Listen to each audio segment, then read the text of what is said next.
আপনি কি সংসার জীবনে শান্তি ফিরিয়ে আনতে চান? তাহলে এই ভিডিওটি আপনার জন্য। আসসালামু আলাইকুম ওয়া রাহমাতুল্লাহি ওয়া বারাকাতুহু। আমরা আমাদের সংসার জীবনে প্রত্যেকেই সুখী হতে চাই। আসলেই কি আমরা সুখী হতে পারি? কেউ পারি, কেউ বা পারি না। আর যারা আমরা সুখী হতে পারি না তারা আমরা নিজেদের কারণেই সুখী হতে পারি না। প্রথমত অনেকগুলা কারণের ভিতর থেকে আমি একটি কারণ আপনাদের সামনে উল্লেখ করতেছি। সেটা হচ্ছে আমাদের একটা অভ্যাস আছে, সেটা হচ্ছে জ্ঞানর করা।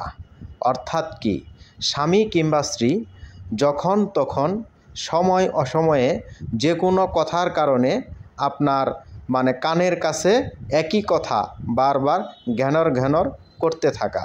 অর্থাৎ কি, যে ঘ্যানর আপনি করতেছেন সেটা সবসময় যে আপনার স্বামী কিংবা আপনার ওয়াইফ সেটা পজিটিভ আকারে নেবে তা কখনো হতে পারে না।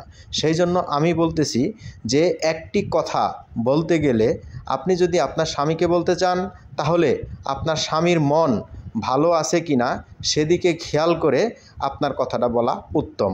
আপনার হাজব্যান্ড অনেক সময় বাহিরে কাজ করে মন মেজাজ সবসময় ঠিক থাকে না, মানুষের সাথে সারাদিন কথা বলে, সেই জন্য বাসায় আসলে কিংবা ফোনে কথা বললে ঠান্ডাভাবে সুন্দরভাবে আপনি কথা বলবেন।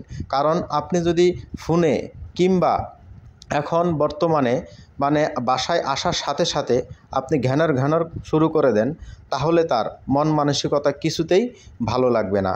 আরও আপনি যে কথাটা বলবেন সেটা ভালো হলেও তার কাছে তিক্ত মনে হবে। সেই জন্য আমি বলতেছি যে স্বামী কিংবা স্ত্রী যেই হোক না কেন, আমরা কখনো কারোর সামনে ঘ্যানর করব না।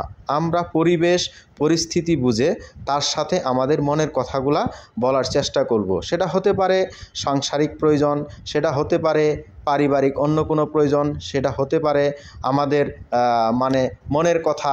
যেটাই বলেন না কেন সেটা আপনার বারবার আপনাকে বলা যাবে না। একই কথা বারবার বললে আসলে আপনার তিতা লাগে। অর্থাৎ অতিরিক্ত সব জিনিসই খারাপ, এই জিনিসটা আমাদের মেনে চলতে হবে। আর আপনি যদি এই জিনিসটা মেনে না চলতে পারেন তাহলে আপনার সংসার জীবন কখনোই সুমিষ্ট হবে না। আর আমরা কিন্তু প্রত্যেকেই চাই যে আমাদের সংসার জীবনটা সুমিষ্ট হোক। সেই জন্য আমি বলতেছি যে আমরা অন্তত স্বামী কিংবা স্ত্রী দুজনের কানেই কখনো সামনে ঘ্যানর করব না। আমরা একটা কথা তার মন মানসিকতা বুঝে শুনে তার সাথে প্রয়োগ করব। যদি আপনি তার মন ভালো থাকা অবস্থায় একটা কথা সুন্দরভাবে বুঝিয়ে বলেন, তাহলেই কেবল দেখবেন আপনার সেই কথাটি গ্রহণযোগ্যতা পেয়েছে। আর যখন গ্রহণযোগ্যতা আপনার এই কথাটি পেয়ে যাবে, তখন আপনার মনও ভালো লাগবে, আপনার ওয়াইফ কিংবা আপনার হাজব্যান্ডের মনও ভালো লাগবে। সেই জন্য আমরা এই ভিডিও থেকে একটা শিক্ষা নিতে পারি যে আমরা যে প্রয়োজনীয় কথাগুলো বলবো সেটা আমাদের সঙ্গিনীর আপনার মন মেজাজের ওপর ডিপেন্ড করে কথা বলবো, কখনো ঘ্যানর করব না। ধন্যবাদ সকলকে।